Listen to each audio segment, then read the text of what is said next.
The sea is changing all the time, so. And it's a wonderful metaphor for life. And don't we resist change? And it can be, change can be easy and nice and expected, or it can be sudden. And yeah, the relentless one. Thank God I'm not there right now. But I was trying to explain to some friends here who surf, and I'm a musician, and I happen to be going through some stuff, getting ready for a concert, and then things happen and changes happen, and you have to deal. And they were asking me to go out with them or something. I said, I can't. I said, I said, when the ocean is like this and you're going out in it and it's just slapping you in the face. And they laughed at me because they're surfers and that's their life. And they're like, yeah, we kind of know what you're talking about. I'm like, that's where I am right now, metaphorically. So I can't go out with you and have fun because I have to deal with the waves coming at me. So that's the piece, and hope you enjoy it, and hope you enjoyed it, Catherine. And I enjoyed it's beautiful. playing. Yeah, I got quite emotional when I was practicing that. Oh! Some tears came. Oh. That's why I said, is it related to life? It's absolutely related to life. I think that's why people like surfing, because it is related to life. Yeah, it kind of feels like it always continues on, this movement. Yeah. So whatever happens, things repeat. Yeah. Things repeat too. They repeat, and then the peace comes again after the turbulence. And then it changes. There are 5 sea changes, and the sea is changing. It can be calm, it can be turbulent, it can be scary, it can be easy, it can be fun, and that's what the pieces are about. The first one starts out, and it's very free. It's just this free, exultant, but calm kind of sea. And so when Carl asked me to write this for this cliff experience, I thought, well, the sea. I'll write a piece about the sea.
And that's the last one for now. I mean, yeah, the sea is changing all the time, so.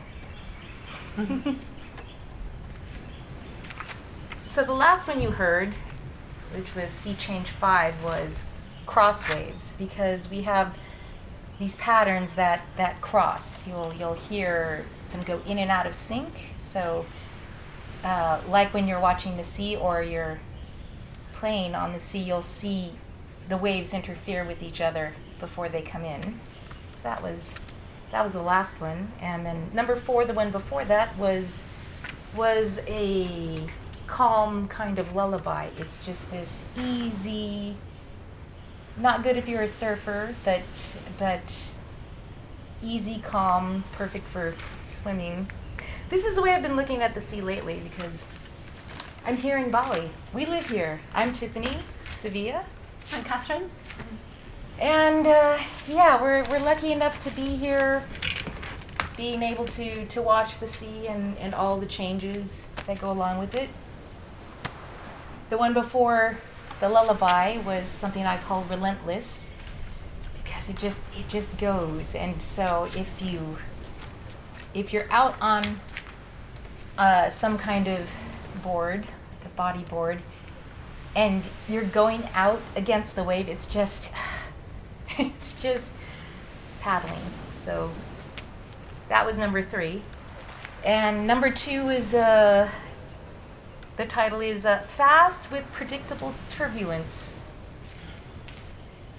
because it's fast and it has this kind of pattern of the set. It's absolutely related to life. I think that's why people like surfing, because it is related to life. Yeah, it kind of feels like it always continues on. There's movement. Yeah. So whatever happens, Yeah, things repeat. yeah. Things repeat too. They repeat, Yeah. and then The peace comes again after the turbulence. and then it changes. I have a few questions actually. So like, as you're talking about this piece and with it fitting towards, it's almost like the inspiration from the sea and your environment and the cliffs, and also like you were saying, it's very emotionally stimulating as well. It definitely especially being in this room as well. It's like I felt the urge to go in and out with the camera, and like as the tempo would change, and like there was a heavier moments, and then it would like, yeah, as you say, it's like the waves changing. How in terms of when you were writing this, how did you come up with it? I don't know. It's interesting that you asked that, because I had a really good time writing this, and normally I'm really just tortured. Normally I'm just tortured, but when I wrote this, I just thought, oh, I don't know, it was easy, because violin is tuned in perfect fifths, and there's a real kind of consonance with this sound. There's a real purity, right?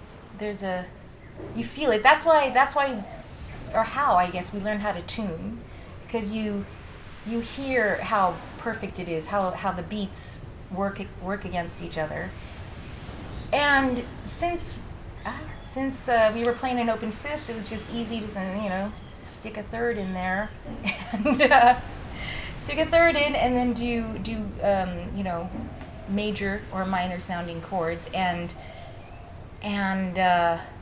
yeah, the first one, the first kind of arpeggio is just this very happy. It's not exactly it's not a straight tonic or anything, or even dominant.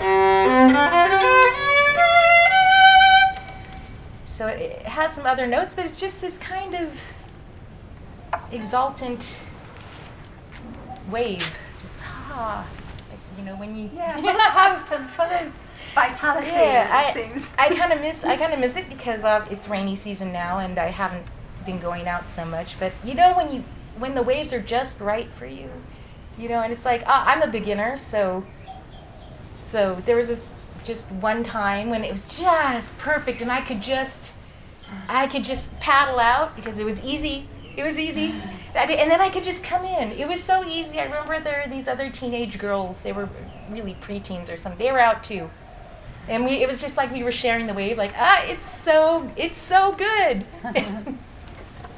So, yeah, I don't know if that answers your question, but that's how I wrote it. It's a feeling.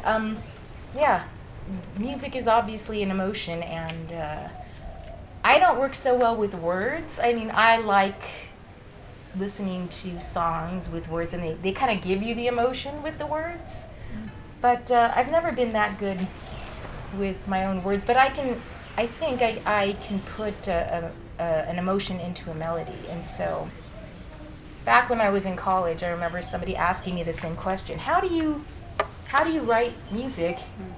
And I said to her, I said, well, I feel like I'm really lucky because I got to study music.